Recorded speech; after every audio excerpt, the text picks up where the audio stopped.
1053 kita kali ini diberi judul Kaisar Baru. Judul ini sangat jelas bagaimana sistem dari Yonko sudah akan diperbaharui. Selepas dua orang Yonko sudah jatuh di tanah Wano Kuni, ada dua orang yang akan menggantikan peran dari Kaisar Lautan milik Kaido dan juga Big Mom pada chapter kita kali ini. Chapter kita kali ini mendapatkan color sprint, yang dimana itu akan didedikasikan untuk video game One Piece Odyssey. Game ini tentunya sebentar lagi akan diluncurkan dan ini masuk ke dalam konsep open world RPG.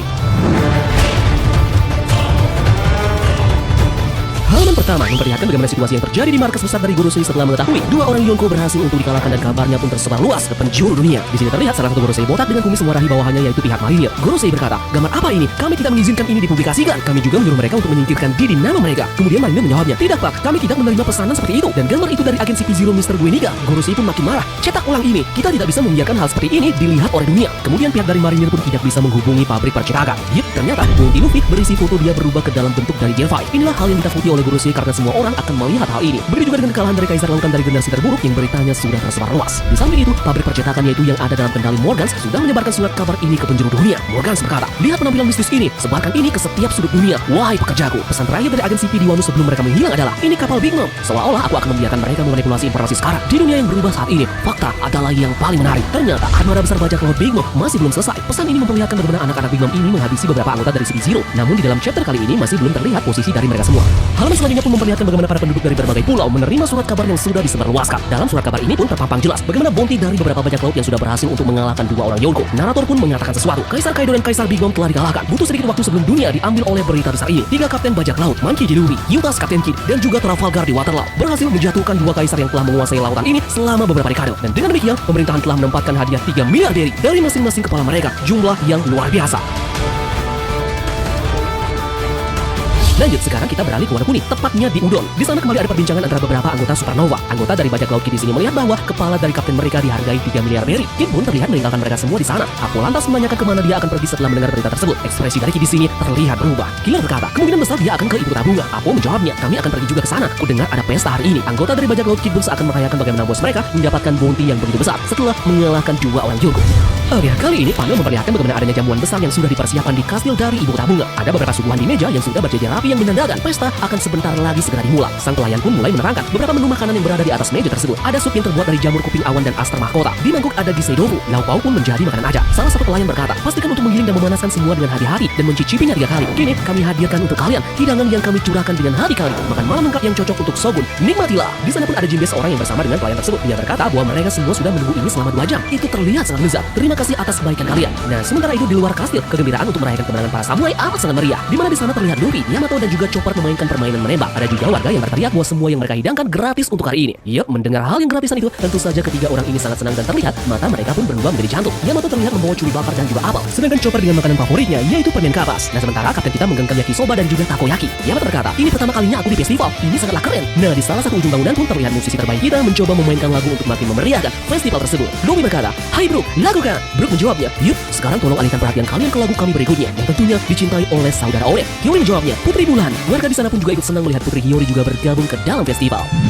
Oke, kali ini kita akan beralih lagi dan sekarang kita akan menuju ke bawah kastil Onigashima. Di sana terdapat Tenguya Hitetsu dan juga Robin membicarakan sesuatu yang sangat amat penting. Panel kecil di dalam ruang bawah tanah tersebut juga memperlihatkan adanya satu poneglyph yang masih berada di ruangan itu. Hitetsu berkata, "Apakah kau tertarik ke Robin?" Robin menjawabnya, "Tengu-san, bagaimana kau tahu namaku?" Hitetsu menjawabnya, "Ini koleksiku. Bukankah boneka Kokeshi gadis ini lucu?" Robin menjawabnya lagi, "Mengapa koleksi Anda ada di sini?" Hitetsu berkata, "Ini ruang hobi rahasiaku dan juga di mana aku dipenjara selama beberapa tahun." Robin pun terlihat kaget mendengar jawaban dari Hitetsu itu. "Di penjara? Siapa kau sebenarnya? Apakah kau bukan ahli pedang?" Hitetsu menjawab, "Membuat pedang adalah keahlianku, tapi itu hanya hobiku karena politik benar-benar melelahkan." Yup, di sini pun kita mendapatkan fakta yang mengejutkan. Tengoyama Hitetsu perlahan untuk membuka topeng yang menutupi wajahnya. Hitetsu mengaku bahwa dirinya adalah ayah dari Kozuki Oden. Dia adalah Kozuki Sukiyaki, mantan shogun dari Wano Kuni.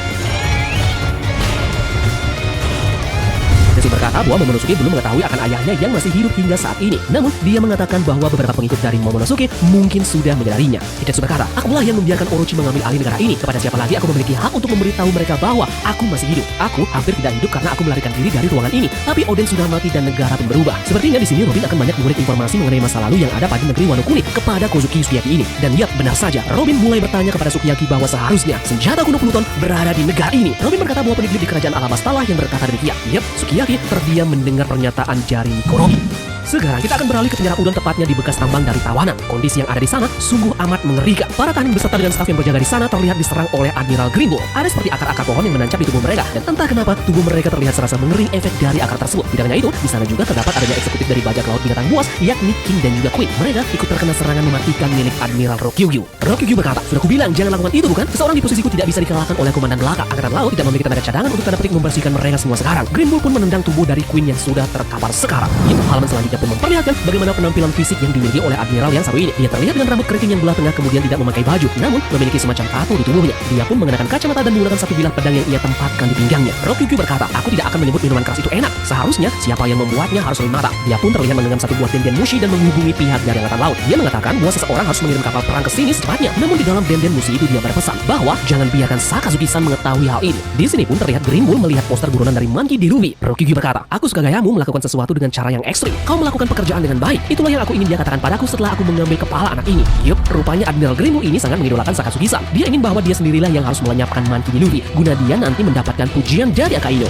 Kita sekarang beralih lagi ke Ibu Kota Bunga. Di sana festival masih berlangsung dan makin meriah dengan adanya kembang api. Di sana ada Luffy yang sedikit memberikan pidatonya setelah samurai berhasil memberikan negeri ini kembali kemerdekaan yang dulu hilang 20 tahun yang lalu. Luffy berkata, "Kalian bertarung dengan baik." Mereka pun terlihat bersulang merayakan kemenangan yang mereka dapatkan. Di sisi lain, Momonosuke kembali mengingat kilas baliknya dengan Luffy yang pada saat itu Luffy digotong oleh Yamato sesaat setelah mereka mengalahkan Kaido. Luffy berkata bahwa jangan memberitahu orang-orang Wano tentangnya. Lalu Momo menjawab, "Kenapa? Kau pasti akan diakui sebagai pahlawan, bukan?" Nah, di sela-sela perayaan Luffy beserta dengan para warga Wano Kuni, tiba-tiba saja Yutas Kapten Kid berteriak dan memanggil nama Luffy. Dia berniat untuk bertarung dengan Luffy, namun Luffy langsung merangkul Kid dan mengajaknya untuk bersama merayakan hal ini. Kembang api pun menghiasi langit Ibu Kota Bunga. Mereka pun berpesta minum sepanjang malam. Mereka semua antusias merayakan kemenangan pada malam itu juga. Kakek Hyo pun sempat berkata bahwa bajak laut adalah sekelompok yang mencolok, bukan? Namun dia belum pernah melihat pesta seperti ini. Skalanya luar biasa. Kita pun akhirnya tiba di panel terakhir pada chapter 1053 kita kali ini. Kid terlihat memberikan informasi kepada Luffy bahwa dia sudah terpilih menjadi kaisar lautan yang baru. Kid mengatakan bahwa dia tidak terlalu tahu tentang apa yang terjadi di luar setelah kemenangan mereka tercapai. Namun dia sudah mendapatkan informasi mengenai kaisar baru yang sudah dipilih. Mereka adalah Akagami no Sense,